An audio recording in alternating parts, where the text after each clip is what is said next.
सभी का स्वागत है हमारे YouTube channel study with Dharmveer PD class में। फ्रेंड्स, आज हम फिर से एक नई वीडियो को लेके आ गए हैं।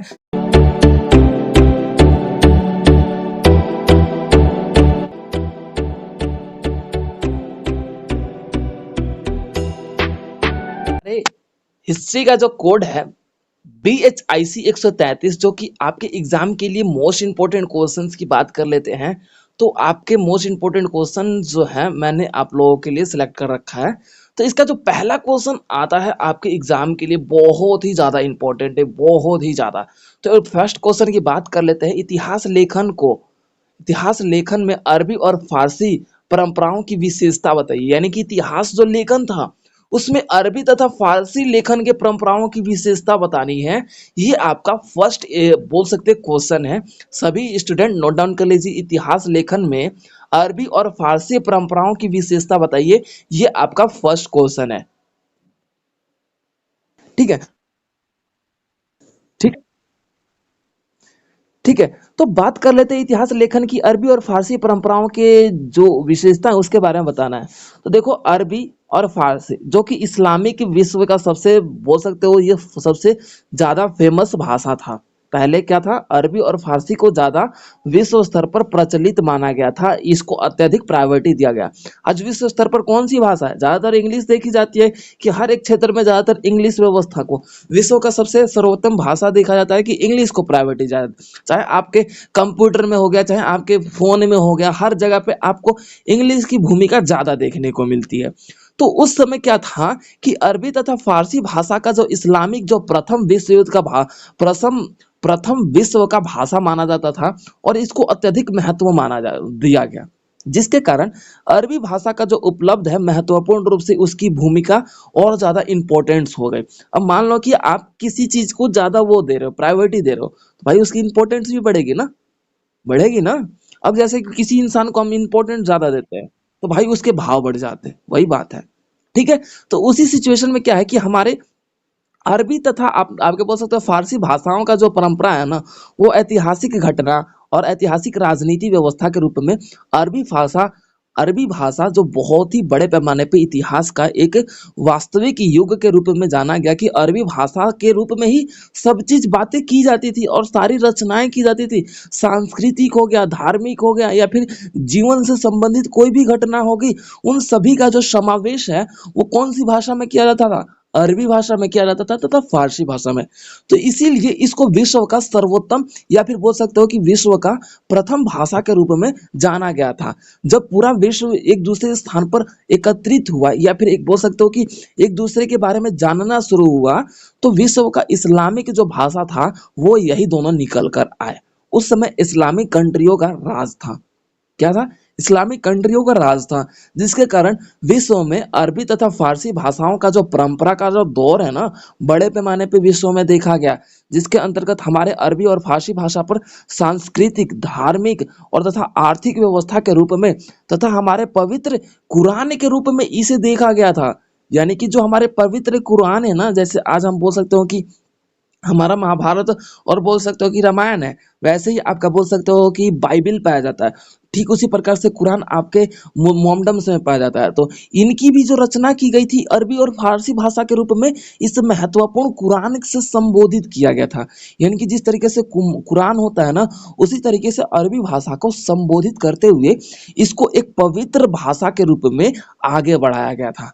यानी कि अरबी और फारसी भाषा को एक पवित्र भाषा का दर्जा दिया गया था, जिसके कारण अल बहादुरी बालादुरी और दूसरा वो फुतुह उल बुल्दान, ये आपके दो बोल सकते हो कि इतिहासकारक थे जिन्होंने अरबी भाषा और फारसी भाषा की रचनाओं में अपने महत्वपूर्ण भूमिका को अदा किया या फिर निभाया। ठीक है। अब जिसके कारण जो अरबी और फारसी भाषा का जो विस्तार है ना, हमारे भारत में भी देखने को मिला।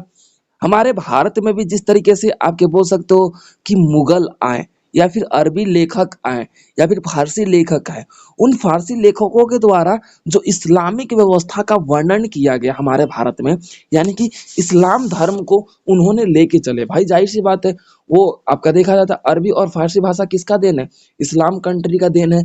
तो उन्होंने अपनी जितनी रचनाएं की भारत में आकर उन्होंने सारी भाषा अरबी को अत्यधिक महत्वपूर्ण रूप से प्रायोरिटी और फारसी भाषा को अत्यधिक रूप में प्रायोरिटी दिया गया, जिसके कारण आपका देखा जाता है कि कुछ ऐसे यहाँ पर विद्वान आए, यात्री आए, जिन्होंने यात्रा के दौरान भी अपनी रचनाओं में हमारे भारत का जो इतिहास रचना किया, जैसे कि आपका अल मसूदी या फिर अल मसूदी, जो इतिहास का एक बोल सकते हो कि ऐसा यात्री माना जाता है, जो भारत और श्रीलंका की यात्रा के दौरान उसने इन दोनों की भौगोलिक स्थितियों का वर्णन किया कि श्रीलंका और भारत की स्थिति कैसी है, भौगोलिक यानी कि ग्लोबलाइजेशन के रूप में उसका स्ट्रक्चर कैसा है, एरिया कैसा है, इन सभी का वर्णन आपका देखा गया किसने किया, अल मसूदी ने किया।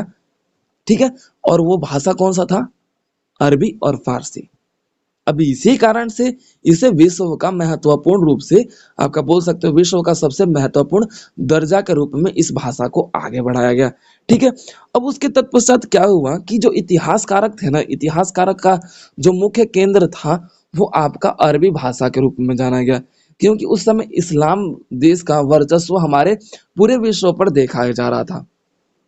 इस्लामिक कंट्री उस टाइम ज्यादा थी, जो आपका बोल सकते हो कि कुछ ऐसे व्यवस्थाओं में उन्होंने अपने व्यवस्था का वर्णन किया, या फिर हम सिंपल लैंग्वेज में आज पुस्तक बोलते हैं ना, उस समय आपका देखा जाता है कि बोल सकते हो कि किसी राजा या फिर बोल सकते हो मुगल या फिर बोल सकते हो यात्रा के रूप में, तो उनका वर्णन किया जाता था। जैसे एक आपका आ जाता है तारिख ए यामिनी, तारिख ए यामिनी एक पुस्तक के रूप में वर्णन किया जाए, जो कि ये भी आपका इस्लामिक पुस्तक के रूप में देखा गया। ठीक है, इसमें साफ साफ आपका देखा गया कि जो सुल्तान महमूद थे उनके बारे में इसमें वर्णन किया गया था। ठीक है, अब जो आपका देखने को मिला कि बरूनी हुए इतिहास लेखक के सबसे पुराने शास्त्री के रूप में जाने गए।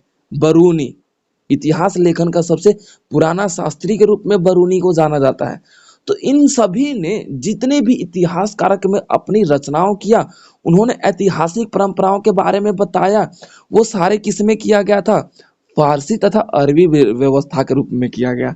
ठीक है, इसी व्यवस्था के ध्यान में रखते हुए फारसी लेखन का जो इतिहास है ना, उसका दायरा धार्मिक इतिहास तथा उसके बोल सकते हो राजनीतिक इतिहास तथा सांस्कृतिक, और जो अरबी भाषा का इतिहास है उसमें भी आपका धार्मिक इतिहास, राजनीतिक तथा सांस्कृतिक और कुलीन वर्गों का महत्वपूर्ण रूप से समावेश पाया जाता है।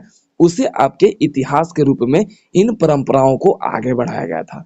क्लियर है?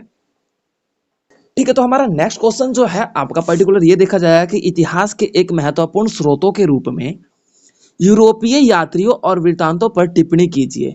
ठीक है, यानी कि जो इतिहास के एक महत्वपूर्ण स्रोत जो है, जिसमें यूरोप के जो यात्री है उनके यात्रा वृत्तांत का मतलब क्या है, किसी स्थान की यात्रा करना, वो आपका वृत्तांत कहलाता है। ठीक है, तो यूरोपीय यात्रियों का बोल सकते हो कि इसके बारे में बताना है कि इतिहास के जो घटना थी उसमें यूरोपीय बोल सकते हैं कि जो यात्री थे ना, उनका भूमिका यहाँ पर बताना है। ठीक है, तो देखिए हमारा आंसर की बात कर लेते हैं। ठीक है, तो हम बात कर लेते हैं हमारे आंसर की। तो देखो जो मध्य काल हुआ, जिसकी शुरुआत यात्रा वृत्तांत के रूप में सबसे महत्वपूर्ण भूमिका देखा गया। यात्रा वृत्तांत यानी कि एक स्थान की दूसरे स्थान की यात्रा थी, जिसके अंतर्गत यहाँ पर अलग अलग लेखक तथा यात्रियों ने दूसरे स्थान को खोजने तथा भ्रमण करने के लिए एक स्थान से दूसरे स्थान की यात्रा करना शुरू कर दिया था, जिसके अंतर्गत भारत, अरब और संबंधों का काफी बढ़ाव मिला। यानी कि जो अरब है, यानी कि अरबी, देखो जैसे मान लिया जाए कि भारत था, तो भारत में यहाँ पे अरबी भाषा के लोग आए, इस्लामिक भाषा के लोग आए, तो इन्होंने क्या किया था, भारत की खोज की थी, और वास्को डी गामा के द्वारा भारत की खोज की गई थी, समुद्री यात्री के रूप में देखा गया। ठीक है, तो उसी स्थिति में हमारा यही देखने को मिला कि जो अरब का स्थिति है ना, भारत के रूप में बहुत ही ज्यादा यात्री के रूप में माना गया, कि अरबी जो लेखक थे जिन्होंने अरबी में अपने अनुवाद किया था। अनुवाद का मतलब होता है लिखना, लेखन क्रिया करना।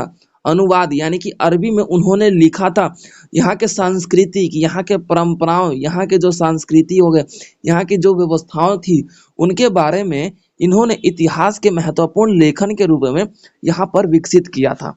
ठीक है। इतिहास की घटना के रूप में इन्होंने अपनी श्रृंखलाओं का रचना किया कि जो इतिहास की जो महत्वपूर्ण घटना है ना, उसमें इन्होंने अपने बातों को रखा, जिसमें आपका देखा जाता है कि कुछ ऐसे बोल सकते इतिहासकारक आते हैं जिन्होंने कुछ पुस्तकें लिखी। किताब उल मासिक, किताब उल मासिक या फिर मसालिक, जो आपका बोल सकते हैं कि ये रचना है। उसके तत्पश्चात आपका देखा जाता है अखबार उस सिंध वल हिंदू। ये आपकी कुछ ऐसी रचनाएं हैं जिन्होंने यहाँ पर भारत की यात्रा करते हुए यात्रियों ने इन पुस्तकों की रचना की थी। तब आपके देखा जाता है कि इसके अतिरिक्त आपका बोल सकते हो कि सिंध के नक्शे, यानी कि जो आज हमारा सिंध है ना, सिंध यानी कि सिंधु व्यवस्था जो है, उसके नक्शे के रूप में आपका देखा जाता है भारत के शहरों का आक्रमण आकर्षण जो था इनके प्रति बहुत ही हुआ था। यानी कि जितने भी ये लेखक है ना, वो हमारे देश में आकर्षण के कारण आए थे। ये बात सीधी सीधी करेक्ट है कि जो आकर्षण का मतलब क्या होता है कि पर्टिकुलर ये देखने को मिला कि जो हमारे देश में अलग अलग यहाँ पे यात्रा आए, यात्री आए, या फिर मुगल भी आए, डच आए, यूनान आए, पुर्तगाल आए, आपके ब्रिटिश कंपनी आए, अंग्रेजी व्यवस्था आई, जितने भी सब आए, सब हमारे भारत के प्रति आकर्षण के रूप में आया था। आकर्षण का मतलब होता है अट्रैक्शन। अब अट्रैक्शन किस चीज का था भाई? यहाँ पे अलग अलग व्यवस्थाओं की स्थिति देखने को मिलती थी। सुंदरता तथा प्राकृतिक सौंदर्यता तथा आपका बोल सकते हो कि हर एक क्षेत्र में आपका भारत बहुत ही महत्वपूर्ण रूप से उस समय विकसित था।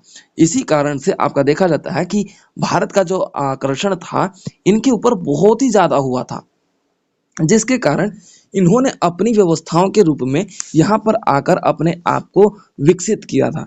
क्लियर है? अब जो ये यात्री थे ना, जिसमें आपका देखने को मिला कि मोहम्मद तुगलक भी असीम उदारता, यानी कि मोहम्मद तुगलक था ना, वो असीम उदारता के रूप में आगे बढ़ा था। उदारता का मतलब होता है दूसरे के बारे में सोचना, उसकी फिक्र करना।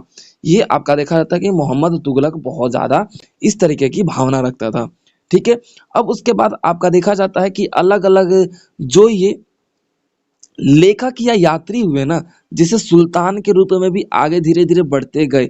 वो सुल्तान हमारे ऊपर शासन, हमारे सल्तनत पर अपना विकास तथा हमारे सल्तनत के ऊपर अपना राज करना, या फिर तुगलक वंश का वो शासन हो गया, मोहम्मद बिन तुगलक हो गया, लंबे समय तक दिल्ली सल्तनत पर राज करने वाला जो सुल्तान हुआ। तो उस तरीके से इन्होंने भारत में जिस तरीके से मुगल शासन का यूरोपीय यात्री आए, और आपका देखा जाता है उन्होंने उल्लेख किया कि भारत का संस्कृति, भारत की राजनीति व्यवस्था तथा भारत का स्वरूप, इन सभी के बारे में उन्होंने बखूबी रचनाएं किया, जिसके अंतर्गत हमारा विदेशी रूप में आपका देखा जाता है यात्री वृत्तांत के रूप में उनकी भूमिका हमारे भारत में देखी जाती है। अब बात कर लेते 1333 में भारत में आया, और आपका देखने को मिला कि यात्री मोरक्को, मोरक्को क्या है? स्थान का नाम है, क्या है? मोरक्को स्थान का नाम है। ठीक है। इब्न बतूता जो आया था मोरक्को से भारत, उसने 1333 में आया, और आपका देखा जाता है कि 1334 में उसने भारत वापस छोड़ दिया। तो इन्होंने जितने भी मतलब यात्री यहाँ पर आए, चाहे मोरक्को से आए इब्न बतूता आया, चाहे आपका सुल्तान आया, मोहम्मद बोल सकते हो कि तुगलक आया, मोहम्मद बिन तुगलक आए, जितने भी आए, कुछ ऐसे सुल्तान हुए जो भारत में रहकर भारत के ऊपर राज करने लगे। कुछ ऐसे यात्री हुए जो यहाँ पे यात्रा करते हुए भारत की व्यवस्थाओं का स्वरूप का वर्णन किया और अपने क्षेत्र में पलायन कर गए। तो ये था आपका यात्रा के रूप में यात्री वृत्तांत, जो भारत के इतिहासकार में महत्वपूर्ण रूप से उन्हीं की भूमिका देखी जाती है। क्लियर है? सल्तनत कालीन सल्तनत कालीन में इक्ता व्यवस्था के बारे में बताइए। ये एकता नहीं है, इक्ता जो है ना, एकता नहीं है, इक्ता, ई आधा क अत्ता, इक्ता व्यवस्था के बारे में बताइए। ये आपका क्वेश्चन है, क्वेश्चन नंबर थर्ड। ठीक है। सल्तनत कालीन में इक्ता व्यवस्था के बारे में बताइए। ये आपका क्वेश्चन नंबर थर्ड है।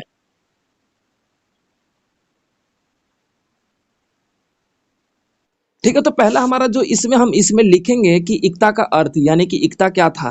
तो 13वीं शताब्दी की जो प्रारंभिक जो हमारे तुर्की विजय के रूप में छोटे स्थान के स्थानीय जो राजाओं थे ना, उनके अंत के रूप में आपका देखा गया कि छोटे राजाओं के और रानियों की जो व्यवस्था थी, उन्हें अपने तुर्की व्यवस्था में शामिल कर लिया गया। ठीक है, जो इक्ता था ना कि उसमें क्या हुआ कि जो छोटे छोटे राज्य थे, जो राज्य थे, राजवंश थे, उनके रूप में आपका देखा गया कि तुर्की व्यवस्था के रूप में शामिल कर लिया गया। अब ये जो तुर्की व्यवस्था के रूप में लोगों को शामिल किया गया था, जिसमें आपका देखेगा कि इक्ता से एक वसूल करने की सैनिकों का वेतन सैनिकों का वेतन वसूल करने की स्थिति के रूप में आपका देखा गया था। जो सैनिक थे ना, वो वसूल करते थे वेतन की, इसके मजदूरी व्यवस्था के जो बोल सकते हो कि दिहाड़ी वगैरह लोग करते थे ना, लाइक डेट। तो उनसे जो वेतन प्राप्त होता था ना, उनसे क्या होता था कि आपका देखा जाता है कि वसूली किया जाता था। अब ये वसूली करने की परिस्थिति को ही आपका देखा गया कि इक्ता का एक अरबी भाषा में आपका शब्द है, जो कि आपका देखने को मिलता है कि अपने व्यवस्थाओं को अपनाना, यानी कि अपने अनुसार व्यवस्थाओं को अपनाना, जिसे हम इक्ता के रूप में कहा जाता है। ठीक है, अब कुछ सैनिकों ने इसके खिलाफ आवाज उठाई, पुस्तकों में रचना किया, ताकि उल्लंघन को और ज्यादा बढ़ाया जा सके। लेकिन एकता का जो अनुवाद है, उसका अर्थ है ना, उसकी भूमिका का मतलब है सीधा अधिकार ना देना। एकता का मतलब क्या है? अधिकारों से वंचित करना था। यहाँ पर जो एकता वर्ड है ना, वो अरबी भाषा का शब्द है। अब जैसे कि यहाँ पे गीता ने बताया था कि एकता का मतलब हो कि एकता के रूप में देखने को मिला, यानी कि जब हम सभी को एक साथ लेके या फिर एक रूप में अपनाते हैं, तो वो आपकी एकता कहलाती है। लेकिन ये मध्यकालीन व्यवस्था के रूप में देखा गया स्वरूप था, जिसके अंतर्गत हमने ये देखा कि जो हमारा मध्यकालीन यूरोप था, या फिर हमारा बोल सकते हो कि तुर्की था, उन्होंने कुलीन वर्ग के लोग जो थे ना, वो आम नागरिकों के रूप में अत्याचारी की व्यवस्था में करके उन्हें पर शोषण करते थे। हाँ जी। ठीक है, तो अब आप तो ये एकता व्यवस्था की जो संरचना थी, जिसका संस्थापना जो है आपका देखा जाता है कि राजवंशों के द्वारा किया गया, या फिर बोल सकते हो कि हमारे तुर्की व्यवस्था के द्वारा किया गया। और इन्होंने नियंत्रण के रूप में लोगों का सीधा सीधा क्या था ना कि इन मुगलों सल्तनत पर अपना नियंत्रण करने के लिए एकता का जो वास्तविक रूप था ना, जो आय के ऊपर कर व्यवस्था के रूप में देखा गया। और फिर उसके बाद लोगों ने इस एकता के रूप में इसका स्वरूप का उल्लंघन किया ना, तब जाके यहाँ पे लोगों के अधिकारों के लिए जो बोल सकते हो कि मुगल शासन व्यवस्था, या फिर बोल सकते हैं कि हमारे जो जब मुगल शासन व्यवस्था हमारे स्वरूप में हमारे भारत में जब मुगल शासन व्यवस्था आया, तब जाके एकता की जो व्यवस्था है उसे पूर्ण रूप से आपका खारिज करते हुए उसके स्वरूप में बदलाव किया गया, और उसके वेतन में उसका जो शेष है, यानी कि वेतन में उसके जो टैक्स टैक्स लगाने वाली जो प्रथा थी, उसके जो वसूलीकरण था, वसूलने का जो स्थिति था, यानी कि लोगों द्वारा या वो सैनिकों के द्वारा जो वसूलीकरण किया जाता था, उसके खिलाफ आपका देखा जाता है कि विवाद करते हुए सेनाओं के रूप में, या फिर बोल सकते हो कि राजाओं के रूप में विवाद करते हुए, आम नागरिकों के रूप में विवाद करते हुए, उत्तराधिकारियों के रूप में भी विवाद करते हुए इस प्रथा के रूप में समाप्त करने का प्रावधान किया गया। और तथा आपको देखा जाता है एकता के रूप में यहाँ पर लोगों के लिए सुव्यवस्थित तरीके से उनके अधिकारों के बारे में आगे बढ़ाया गया विचार था, और आपका देखा गया कि उनके अधिकारों के बारे में यहाँ पे जिक्र भी किया गया था। और इसी व्यवस्था के रूप में आपका देखा गया कि मोहम्मद तुगलक के शासन काल में आपका देखा जाता है कि जो राजकोष थे ना, उनके रूप में यहाँ पे सैनिकों के द्वारा एकता व्यवस्था का स्वरूप पूर्ण रूप से बदलने की व्यवस्था को भी मोहम्मद बिन तुगलक के शासन काल में भी हमें देखने को मिला था। हमारा नेक्स्ट क्वेश्चन है आपका क्वेश्चन नंबर 4, दिल्ली सल्तनत में राजनीतिक क्षेत्रों में महिलाओं की क्या भूमिका रही है, अपने शब्दों में परिभाषित कीजिए। यानी कि जो दिल्ली सल्तनत में है ना, उसमें राजनीतिक क्षेत्रों में महिलाओं की क्या भूमिका रही है, अपने शब्दों में परिभाषित कीजिए। ठीक है, क्वेश्चन क्लियर है। जो पर्टिकुलर क्वेश्चन देखा जाएगा, तो दिल्ली सल्तनत में राजनीतिक क्षेत्र में महिलाओं की क्या भूमिका रही है, इसके बारे में बताया गया है। तो दिल्ली सल्तनत में सार्वजनिक रूप में देखा गया कि महिलाओं की महत्वपूर्ण भूमिका रही है। उनके मुद्दे के रूप में ये देखने को मिला कि दिल्ली सल्तनत पर जो शासन व्यवस्था चल रहा था, उनके रूप में राजनीति तौर पे भी आपकी बोल सकते हो कि ऐसे रजिया सुल्तान हुई, नायका देवी हुई, रुद्रमा देवी हुई, जो आपका देखा जाता है कि दिल्ली सल्तनत की राजनीति व्यवस्था में इन्होंने अपने इन तीन नायिकाओं ने अपना महत्वपूर्ण भूमिका निभाया। और आपका देखा जाता है कि परंपराओं ने महिलाओं का सिंहासन संभालने के लिए, उन्हें योगदान ना देने के लिए, यानी कि जो मुगल शासन व्यवस्था थे ना, कि महिलाओं का सिंहासन नहीं देना था, तो दिल्ली सल्तनत के काल में आपका देखा गया कि महिलाओं ने अपनी व्यवस्थाओं के रूप में राजनीतिक सत्ता को हस्तक्षेप करते हुए आपका देखा गया कि रजिया सुल्तान प्रमुख थी, जिन्होंने दिल्ली सल्तनत पर राजनीतिक व्यवस्था में महिलाओं के रूप में महत्वपूर्ण भूमिका निभाया। और दिल्ली सल्तनत के शासन व्यवस्था पर इल्तुतमिश के चार बच्चों में से रजिया सुल्तान अकेली बेटी थी। ये रजिया सुल्तान किसकी बेटी थी? इल्तुतमिश की बेटी थी। ठीक है, जिन्होंने आपका देखा गया कि एक राजकुमार की व्यवस्था से उन्होंने अपने सबसे समक्ष बेटे, यानी कि जो राजकुमार थे, यानी कि इल्तुतमिश के बड़े बोल सकते हैं राजकुमार बेटे थे ना, उन्होंने रजिया, जो आपका बोल सकते हैं रजिया ने उनकी योग्यता देखी, यानी कि रजिया में इल्तुतमिश ने योग्यता देखी कि ये किस तरीके से सक्षम है, किस तरीके से अपने बेटे से निपुण है, अपने भाई से निपुण है। तो उस अवस्था में आपका देखने को मिला कि रजिया ने महत्वपूर्ण रूप से महिला मुस्लिम शासन व्यवस्था के रूप में दिल्ली सिंहासन, दिल्ली सल्तनत पर अपना योगदान दिखाते हुए, अपना एकाधिकार, यानी कि अपना खुद का अधिकार जमाते हुए उन्होंने स्वयं को आगे बढ़ाया। और कुलीन वर्ग के जो सैनिक थे ना, कुलीन वर्ग के जो सैनिक व्यवस्था, उनका विरोध करते हुए दिल्ली सल्तनत पर महिलाओं की भूमिका का भी समर्पण करते हुए उन्होंने स्वप्न देखे। और इस स्वप्न को पूरा करने के लिए रजिया के द्वारा महत्वपूर्ण रूप से लड़ाई और आंदोलन के रूप में, या फिर बोल सकते हो कि सल्तनत के जो विरोधी विपक्षी के रूप में, इन्होंने पितृ प्रथा जो समाज था, पितृ प्रथा जो आपका देखा जाता है कि पिता को प्रधान रूप में समाज था भारत हमारा, उसमें भी आपका देखा गया कि दिल्ली सल्तनत के रूप में रजिया ने इनके इन भावनाओं को समाप्त करते हुए इनका महत्वपूर्ण रूप से भूमिका निभाया। तो दिल्ली सल्तनत में तीन जो महत्वपूर्ण जो नायिका बनी, जिन्होंने अपने आप को महत्वपूर्ण रूप से आगे बढ़ाया, एक तो रजिया सुल्तान थी, ठीक है, उसके बाद नायका देवी हुई, उसके बाद रुद्रमा देवी। ये तीन जो स्त्रियां थी ना, दिल्ली सल्तनत के राजनीतिक पृष्ठभूमि के रूप में इनकी भूमिका महत्वपूर्ण रूप से मानी जाती है। क्लियर है? नेक्स्ट क्वेश्चन आपका आ जाता है, मंगलों के आक्रमण का सामना करने के लिए, मंगलों का आक्रमण सामना करने के लिए दिल्ली के सुल्तानों ने पृथकता, दृष्टिकोण तथा विरोध के इन तीन शब्दों का प्रयोग किया है। व्याख्या कीजिए। यानी कि जो मंगलों का, तो हमारा जो मुगलों का शासक जो आक्रमण था ना, जिसकी उत्पत्ति आपका देखा जाता है कि दिल्ली के सुल्तान के प्रसार में चिनाब नदी तक ही सीमित रहा। और आपका देखा जाता है कि सतलज के क्षेत्र में, यानी कि सतलज जो है उसके क्षेत्र में आपका देखा जाता है मुख्य केंद्र बना। और सिंधु नदी जो भारत का मात्र एक सांस्कृतिक सीमा बनकर रह गई। ठीक है, सिंधु नदी जो आपका देखा जाता है कि संस्कृति की सीमा के रूप में बनकर रह गई।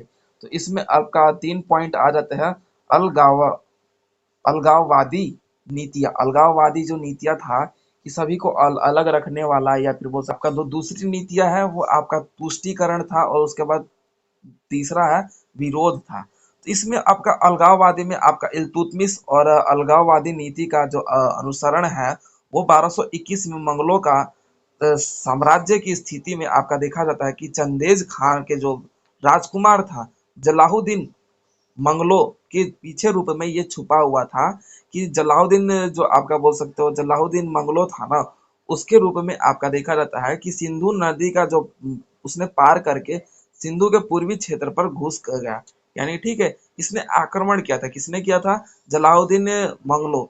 उसी के बोला जाता है कि मंगलो आक्रमण। ये उसके नाम से ही मंगलो आक्रमण नाम पड़ा था। ठीक है, किसके नाम से? जलाउद्दीन खिल बोल सकते हो कि मंगलो के नाम से। ठीक है, अब उसके भारत के सीमाओं पर इसने आक्रमण किया। भारत के बोल सकते हो कि सिंधु नदी के आसपास इसने आक्रमण कर दिया और अपना घुसपैठ बना लिया। अब इसी व्यवस्था के ध्यान में रखा जाता है कि भारत की जो आक्रमणकारी व्यवस्था थे, उन्होंने मंगलो व्यवस्था की जो नीति है अलगाववादी के रूप में इसने अपने आप को आगे रखा कि हम मैं सबसे अलग रहूंगा, या फिर बोल सकते हो कि सबसे मतलब महत्वपूर्ण रूप से अपने आप को विकसित करूंगा। तो इसमें एक पॉइंट आ जाता है तुष्टीकरण, और उसके बाद विरोध। ये आपके 3 पॉइंट थे जो आपके मंगलो आक्रमण का सामना करने के लिए दिल्ली सल्तनत तैयार नहीं था। ठीक है, या फिर बोल सकते हो दिल्ली सल्तनत का एक बोल सकते हो कि आमना सामना इन 3 कारणों के रूप में हुआ था। एक तुष्टीकरण, विरोध और अलगाववादी। ठीक है, जिसमें अलगाववादी की बात कर लेते हैं तो अलगाववादी में आपका बोल सकते हो कि जलाउद्दीन मंगलो थो, इसके नाम से ही आपका बोला जा सकता है मंगलो आक्रमण। क्लियर है? ठीक है, तो हमारा अगला क्वेश्चन है, बाबर ने किस प्रकार भारत के मुगल शासन की नींव डाली? यानी कि बाबर ने भारत में किस प्रकार मुगल शासन की नींव डाली, या फिर बाबर में भारत की भूमिका क्या रही उसके बारे में बताना है। मतलब एक ही है। ठीक है, ये है कि देखो पहली बात तो अब उसके बाद हमारा आंसर आ जाता है। पहली बात है कि भारत में मुगल शासन की स्थापना जो है, जो आपका देखा जाता है कि बाबर के द्वारा ही किया गया था, जिसमें आपका देखा जाता है कि बाबर ने सबसे पहले मुगल शासन व्यवस्था का प्रचंड रूप में उसने स्थापना किया, और मुगल शासन की जो व्यवस्था है इसी के रूप में आगे बढ़ते हुए उसने अलग अलग स्थान पर आपका देखा जाता है कि युद्ध की भूमिका के रूप में जिस तरीके से उसने आपका देखा जाता है कि युद्ध की मोर्चे को संभालते हुए, युद्ध की व्यवस्था को आगे बढ़ाते हुए उसने शुरू से अंत तक मुगल शासन व्यवस्था की स्थापना करते हुए भारत में अपने आप को विकसित किया। जैसे कि पानीपत का प्रथम विश्व युद्ध बोल सकते हो, प्रथम युद्ध भी आपका देखा जाता है जो इब्राहिम लोदी और बाबर के रूप में हुआ। ठीक है, और आपका देखा जाता है इससे पहले भी अगर देखने को मिलता है कि बाबर में जो भारत में पहला युद्ध किया था, वो आपका जो विरोध आक्रमण किया था, भारत के विरुद्ध जो आक्रमण किया था बाबर ने, सबसे पहले आपका देखा जाता है कि 1519 में यहाँ पे आक्रमण किया था, जो यूसुफ जाई जाति के विरुद्ध किया था। जाति का नाम क्या है? यूसुफ जाई जाति के रूप में इसने विरोध किया था। धीरे धीरे इसने अपनी महत्वपूर्ण व्यवस्था को विकसित करते हुए उसने युद्धों की लगातार भरमार कर दी। इसको रणनीति की, जो युद्ध की रणनीति है ना, बाबर को बखूबी रूप में आता था।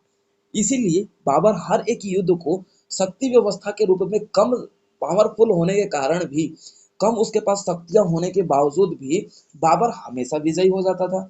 अब इस कारण से जो बाबर की जो व्यवस्था है ना, महत्वपूर्ण रूप से हमें ये देखने को मिला कि जो बाबर की स्थिति है वो सबसे ज्यादा अधिक अत्यधिक विकसित तो हमें देखने को मिला कि उसने हर एक युद्ध को जीतते हुए नजर आया। बाबर हर एक युद्ध को मुगल शासन व्यवस्था की स्थापना करते हुए शुरू से अंत तक आगे बढ़ता गया। ठीक है, क्योंकि इसे रणनीति और युद्ध की नीति बहुत अच्छे से ज्ञात था। इसी कारण से बाबर है ना सबसे युद्ध जीत जाता था। इसके अंतर्गत हमारा देखा गया कि मुगल शासन व्यवस्था की स्थापना के रूप में आपका पानीपत का प्रथम विश्व युद्ध जो आपका इब्राहिम लोदी के और बाबर के बीच हुआ था, इसमें बाबर स्वयं को विजय करके भारत को अपने अंदर लेने के लिए उसके मन में एक इच्छा के रूप में, अब जैसे मान लो कि आप भाई युद्ध जीत गए, सिंपल सी बात है, युद्ध जीत गए, एक सेकेंड। ठीक है, तो इसने क्या किया, जिस तरीके से रणनीति के रूप में अलग अलग व्यवस्थाओं में युद्ध की रणनीति के साथ युद्ध की नीति इसे बखूबी आने के कारण इसने क्या किया कि हर एक क्षेत्र में युद्ध को जीतता गया। तो इसी जीत के कारण से बाबर ने भारत के रूप में भारत सल्तनत पर अपना आधिपत्य जमाने का प्रयास किया, और बाबर ने जैसे पानीपत का युद्ध लड़ा, खानवा का युद्ध लड़ा, चंदेरी का युद्ध लगा और घाघरा का युद्ध लड़ा। इन चारों युद्ध में लगातार इसने अपने आप को विजयी प्राप्त किया। और एक बात बताऊं, ये जो युद्ध की बात बोल रहा हूं ना, एक आपका ट्रिक है। बाबर भारत आया, पानी पिया, खाना खाया, चला गया, घर गया। क्या है? बाबर भारत आया, पानी पिया, खाना खाया, चला गया, घर गया, घर जाके उसके बाद मर गया। हेलो, सुन रहे हो मेरी बात? मर गए यानी कि 1930 में भारत बोल सकते, सॉरी 1530 में बाबर की मृत्यु भी हो जाती है। तो मर भी गया, घर जाके मर भी गया। ठीक है, तो ये आपका ट्रिक है, आप लोग याद कर लो, क्योंकि ये, हेलो मेरी वॉइस आ रही है? हाँ, तो ये जो बाबर का जो ये स्थिति है, ये आपको देखो, मैं आपको ट्रिक के अकॉर्डिंग याद दिलवा देता हूँ, क्यों, ताकि, क्योंकि देखो, मोनिया, आप कैमरा को ऑफ कर लीजिए। तो देखो, ये आपको मैं ट्रिक याद करवा देता हूँ। भारत भारत बाबर में बाबर भारत आया, तो आपका पानीपत का पहला लड़ाई लड़ाई लड़ा उसने 1526 में, यानी कि पानी पिया। उसके बाद खाना खाए, यानी कि खानवा का युद्ध लड़ा उसने 1527 में। उसके बाद चला गया, घर गया और मर गया। चला गया यानी कि चंदेरी का युद्ध लड़ा 1528 में, घाघरा का युद्ध लड़ा 1529 में, ठीक है, और मर गया 1530 में। तो ये कंटिन्यूअस स्टेप उसके लाइफ में आया था। क्लियर है? तो इसी स्वरूप के अनुसार भारत में बाबर का मुगलीय शासन व्यवस्था का नींव उसके द्वारा डाला गया था। क्लियर है एवरीवन? मालवा से संबंधित एक क्वेश्चन जरूर आएगा, तो क्वेश्चन नंबर हम 8 कर लेते हैं पहले, क्योंकि सीक्वेंस के अकॉर्डिंग हमारा मेरा में क्वेश्चन नंबर 8 दिखा रहा है। मालवा के शासकों के साथ गुजरात राज्य के संदर्भों में आलोचनात्मक व्याख्या कीजिए। यानी कि जो मालवे थे, उनके शासक काल में, यानी कि जो मालवा की स्थिति रही, शासन काल रहा, उसमें आपका देखा जाता है कि वो गुजरात में राज्य के संदर्भों में आलोचनात्मक व्याख्या करना है। ठीक है, ये आपका क्वेश्चन है। आ जाता है पॉइंट पे। मालवा के शासनकाल के शासकों के साथ गुजरात राज्य में जो संबंध है उसकी आलोचनात्मक व्याख्या करनी है। तो पहली बात तो यह है कि जो गुजरात जो है हमारा, जैसे आज क्षेत्र जानते हैं कि गुजरात पर दिल्ली सल्तनतों का साम्राज्य जो आपका देखा जाता है 14वीं शताब्दी में रही है। जिसके बाद आपका जो होता है फिरोज शाह के समय में ये इसका परिवर्तन स्वरूप रहा है। जो अगर टाइम पीरियड की मान लिया जाए तो यहाँ पे 1398 इसका टाइम पीरियड रहा, जो तैमूर के आक्रमणकारी के रूप में परिणाम स्वरूप अस्त व्यस्त के रूप में गुजरात में स्वतंत्रता के रूप में आपका देखा गया कि मालवा का आधिपत्य व्यवस्था यहाँ पे देखने को मिला। ठीक है, उसके तत्पश्चात हमें यह भी देखने को मिला कि 1407 में गुजरात के तत्कालीन गवर्नर जफरत शाह जफरत शाह जो आपका देखा जाता है कि उसके बाद जो बना आपका मुहज्जब जफरत शाह आपका गुजरात का ने एक स्वतंत्र राज्य के रूप में स्थापना किया। यानी कि इसने क्या किया था कि मुजर्रफ जो था आपका देखा जाता है कि इसने शासन काल में गुजरात को एक स्वतंत्र राज्य के रूप में घोषित किया। ठीक है, अब उसके बाद मालवा के साथ जो इसका संबंध है ना, मालवा के साथ शासन काल में जो संबंध है ना, वो कट्टर के रूप में, कट्टर शत्रु के रूप में था। शत्रु का मतलब है कि दुश्मन के रूप में था। 1408 में मुजफ्फर शाह ने जो आपका देखा गया कि मुजफ्फर शाह ने मालवा पर आक्रमण कर कर उसने क्या, होशंग शाह को बंदी बना लिया था। किसने आक्रमण किया था? मुजफ्फर शाह ने आक्रमण किया। किस पर किया? होशंग शाह पर। और होशंग शाह जो आपका गुजरात का अधीनस्था स्वीकार कर लिया।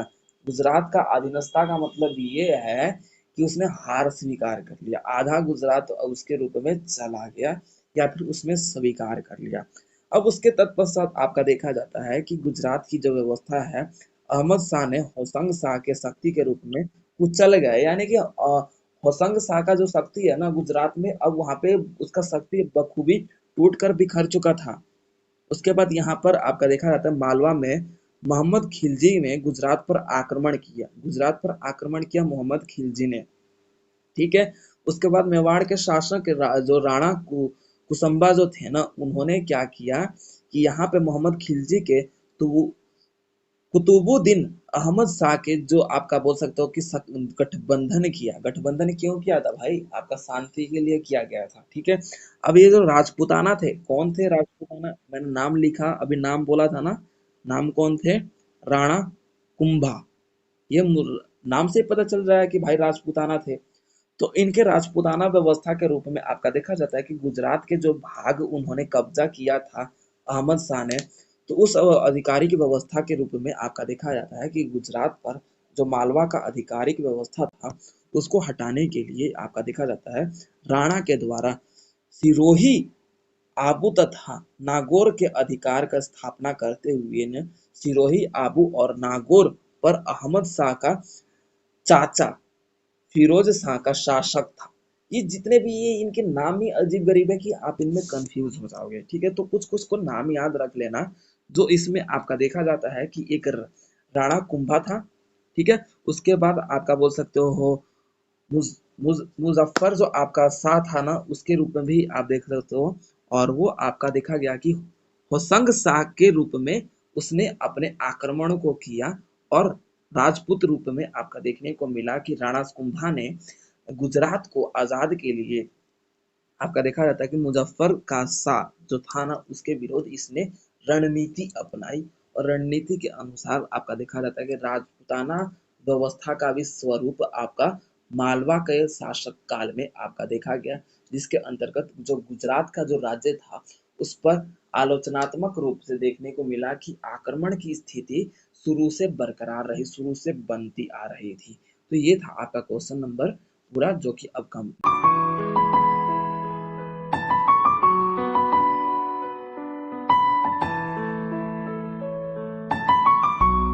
तो वीडियो को like, comment, share and subscribe करना ना भूलें।